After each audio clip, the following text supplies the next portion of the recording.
TV Fortaleza, a emissora da Casa do Povo. A ministra Carmen Lúcia, presidente do Supremo Tribunal Federal, homologou essa semana as delações premiadas feitas pelos executivos da Odebrecht. A escolha do novo ministro do STF, que substituirá Teori Zavascki, ainda não foi definida. E para analisar a sucessão de Teori e temas como crise no sistema penitenciário, uso de algemas e crime de desacato, nós conversamos agora com o advogado criminalista e mestre em Direito Penal pela Universidade Federal de Pernambuco, Dr. Leandro Vasques. Dr. Leandro, é um prazer tê-lo aqui de novo no nosso estúdio. Satisfação é minha, Velt, uma honra voltar aqui a essa grande tribuna de grandes discussões. Eu gostaria de iniciar o nosso bate-papo sobre a Lava Jato. A ministra Carmen Lúcia, presidente do STF, homologou essa semana as 77 delações premiadas feitas pelos executivos da Odebrecht. Após a delação, quais serão os próximos passos? Após a homologação da delação? Pois não, Evelt. Bem, é notório que após a homologação, né, a lei prevê que os autos regressem ao Ministério Público Federal, no caso a Procuradoria-Geral da República, certo, para que o Procurador-Geral aprecie, avalie, né, dentro da sua discricionariedade, da sua faculdade, o oferecimento de denúncia criminal, né, ou o arquivamento, né, se for o caso, mas especialmente ele irá delimitar, né, as fronteiras, considerando as delações, né, de alguns implicados, para o oferecimento das denúncias decotadas, certamente, né, lapidadas de uma peculiaridade que vai individualizar não só as condutas, mas também o teor das delações, até que ponto as delações são significativas e que mereçam sofrer algum tipo de benesse, né, dentro da legalidade, naturalmente. Então, acredito que isso deva acontecer nessa próxima etapa, dentro da ritualística, né, prevista na próprio Código de Ritos, né? Uma vez oferecida a denúncia e catada no âmbito do Poder Judiciário, aqueles, então, que estão implicados na Lava Jato se tornarão réus.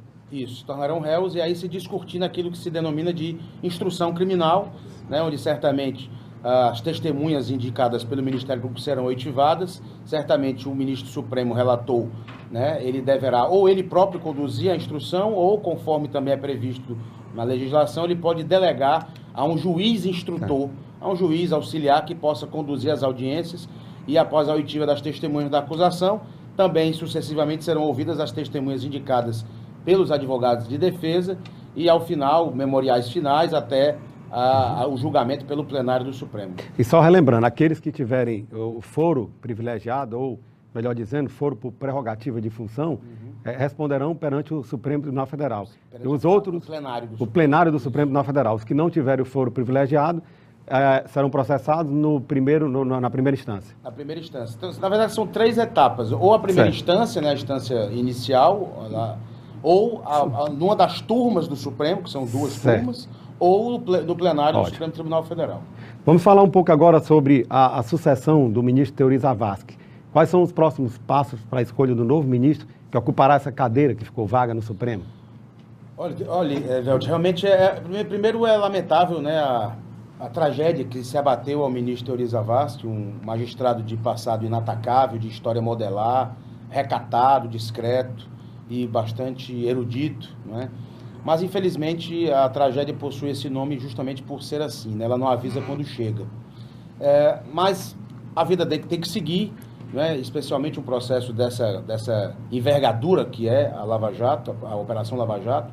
E se nós fôssemos, né, obedecer estritamente o que rege o regimento interno do Supremo, né, no seu artigo 38, na verdade, a regra pontua que o ministro que sucede ao ministro Teori, ou seja, o novo escolhido, é que herda, na verdade, todo o acervo que já era destinado àquele ministro relator de então. Ocorre que existem outras variantes, né?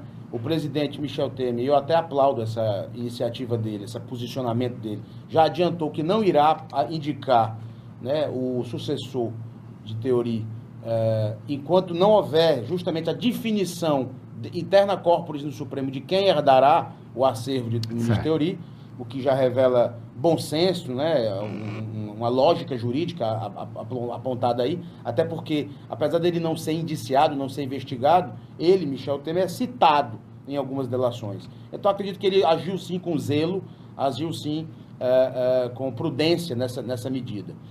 Então, o que resta? Resta as outras alternativas, né?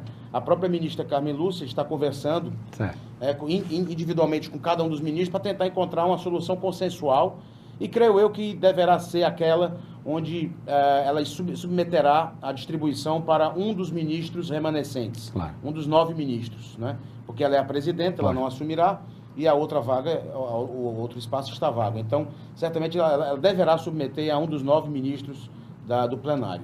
Então, Leandro, o Superior Tribunal de Justiça, o STJ, passou a ter um novo entendimento no que diz respeito ao crime de desacato. Eu gostaria que o senhor explicasse para os telespectadores qual é esse novo entendimento, mas logo após um breve intervalo.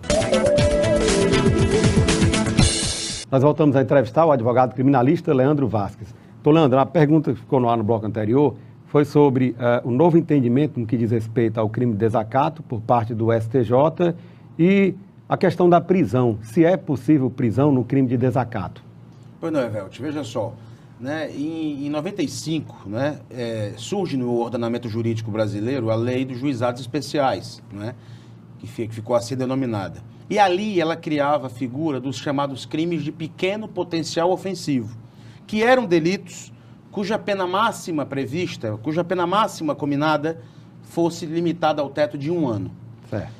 No ano de 2001, surge uma nova lei, que é a Lei 10.259, que ela concebe os chamados juizados especiais federais, ou seja, na esfera da União. Uhum. Nessa concepção, o teto, o limite para o conceito de crime de pequeno potencial ofensivo foi para 2 anos a pena máxima prevista. Certo. Portanto, todo delito que é previsto na legislação penal, seja extravagante, seja dentro do Código, enfim, toda pena de algum delito que ela vá até 2 anos, seja de detenção, seja de outra natureza, ela é considerado um crime de pequeno potencial. Certo. Em sendo um crime de pequeno potencial ofensivo, ele é submetido à liturgia ritualística dos juizados especiais, portanto, um rito praticamente sumaríssimo, que não admite a prisão em flagrante.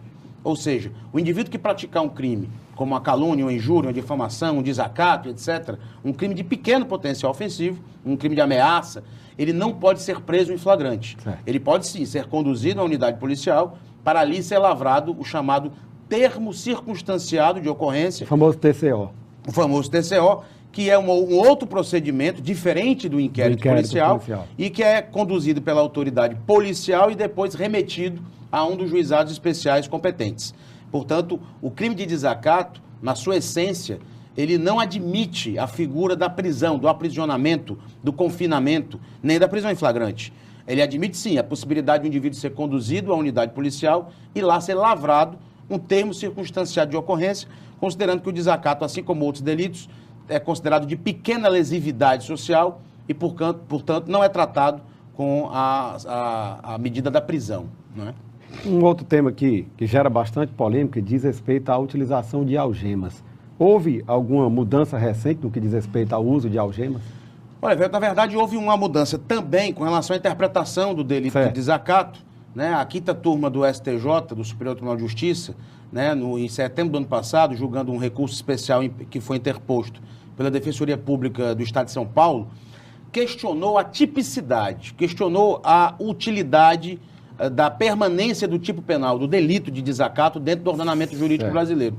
Eles interpretaram que, como o Brasil é signatário de tratados internacionais, dentre eles do Pacto de San José da Costa Rica, que nada mais é do que a Convenção Americana de Direitos Humanos, então, considerando que existe o chamado controle da convencionalidade, que é interpretado pelo STJ, inclusive a relatoria foi do ministro Marcelo Navarro Ribeiro Dantas, que relatou esse recurso especial. Lá se compreendeu que, como o Brasil é signatário do Pacto de São José da Costa Rica, como o pacto, no seu artigo 13, considera que deve haver, dentro do sistema humanista, um tratamento isonômico entre todos, eles interpretam que não admite-se o crime de desacato.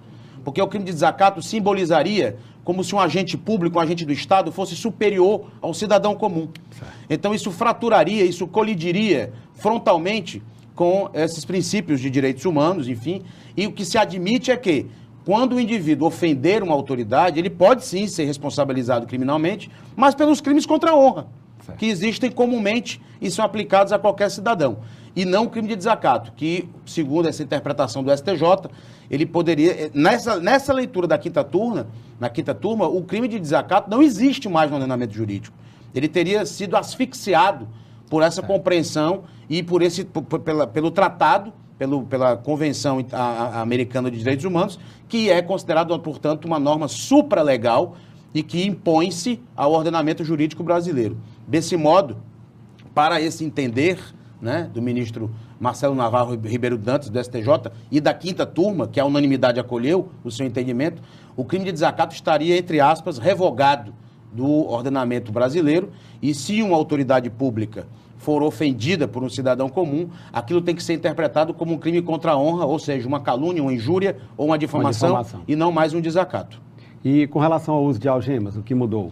Bem, já existia a súmula 11, não é, do Supremo Tribunal Federal, que era bastante rigorosa com relação aos critérios de adoção para a utilização das algemas. E no final do ano passado, também em setembro de 2016, surgiu um decreto assinado pelo ministro Michel Temer, decreto 8858 de 2016, onde é reforçada a compreensão de que as algemas só podem ser adotadas em situações de eminente fuga do indivíduo que se encontra detido ou de possibilidade dele praticar algum ato ofensivo à integridade física dele próprio ou de terceiro, e, enfim, e em situações de agitação, né, de ameaça e etc. Fora esses casos, né, as algemas são absolutamente inaceitáveis, né? Tem que haver uma demonstração de uma clareza meridiana, de uma clareza solar, de que esteja havendo uma resistência física ao aprisionamento para que se motivasse a utilização de algema. Afora isso, a utilização de algema, sem que o indivíduo esteja desenvolvendo uma ação de fuga, ou resistência, ou de ameaça de integridade física, o uso pode ser considerado abusivo. E, portanto, o agente que assim estiver agindo pode eventualmente responder pelo crime de abuso de autoridade. Doutor Leandro, o senhor faz parte do Conselho Penitenciário do Estado do Ceará. Eu gostaria de uma análise sua sobre essa crise que estamos vivenciando, não só no Estado do Ceará, mas no Brasil, essa crise do sistema carcerário. Realmente é uma crise bastante sensível, não é? Eu costumo dizer que o sistema penitenciário ele não está em crise, porque a crise dele é permanente. Permanente, não é? É verdade. E só corrigindo, querida Vete, eu sou membro do Conselho de Segurança Pública. Segurança. Mas fiz parte do Conselho Penitenciário, sim, com muita honra durante 14 anos, né? E, efetivamente, nós percebemos um cenário apocalíptico no nosso país. Né? Recentemente agora, semana passada, 7 membros do Conselho Nacional de Política Criminal e Penitenciária, que é um órgão fiscalizador, consultivo do Ministério da Justiça, renunciaram, foi uma renúncia coletiva, em protesto ao ministro Alexandre de Moraes, ministro da Justiça. Ou seja, nós percebemos sim que está havendo um abalo aí no cenário, inclusive institucionalmente falando. Na verdade, o que nós temos é um drama permanente, porque o grande e impiedoso desafio do Brasil é enfrentar a reincidência criminal, né, que é o indivíduo que deixa o sistema carcerário e volta a delinquir. Então, enquanto não houver uma política de disciplina, onde haja educação e trabalho para o preso, de forma continuada, uma política nacional, padronizada, uniformizada, onde hajam rotinas para as unidades prisionais, enquanto isso não existir, nós iremos estar efetivamente brincando, jogando para a plateia, porque nós precisamos de uma política pública penitenciária de Estado e não uma política penitenciária de governo. Isso eu tenho dito repetidas vezes. O Estado do Ceará, analisando aqui focadamente, nós temos mais de 24 mil presos, né? Nós temos 20 mil pessoas confinadas, a maioria delas presos provisórios, né? Ou seja, é um drama muito sensível. Né? Eu me recordo bem que quando eu me graduei, em 95, nós tínhamos 3 unidades prisionais aqui emblemáticas. Era o IPPS, ali em Aquiraz, né? O IPPO, na Avenida dos Expedicionários, e o presídio, né, feminino, a Auri Moura Costa, ali vizinho ao Corpo de Bombeiros, vizinho ao Liceu, no Jacarecanga. Né? Passados mais de 22 anos, o que se tem hoje? Praticamente a cada governo, mais 3 unidades prisionais foram construídas de grande porte. Né? Hoje nós temos o IPPO2, a CPPL 1, 2, 3, 4, 5, Pacatuba, enfim. Então, nós percebemos que, além das omissões imperdoáveis, né, nas áreas de saúde, habitação, na área social, educação, enfim, nós temos pecado muito também nesse segmento que é a tentativa de fraturar o ciclo vicioso da violência, que é encontrar, né, uma ocupação para o egresso do sistema, aquele indivíduo que deixa o sistema penitenciário.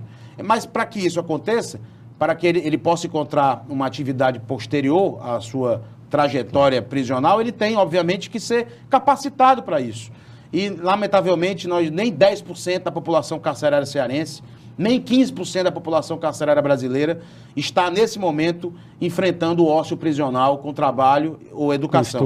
Com educação. Infelizmente, o que nós temos é um impiedoso ócio prisional, que é nocivo e que compromete qualquer política pública de reinserção social do indivíduo que hoje se encontra confinado em uma das unidades brasileiras, que o próprio ministro da Justiça, o antigo ministro da Justiça do governo Dilma, Zé Eduardo Cardoso, já considerou que as nossas unidades prisionais eram masmorras medievais.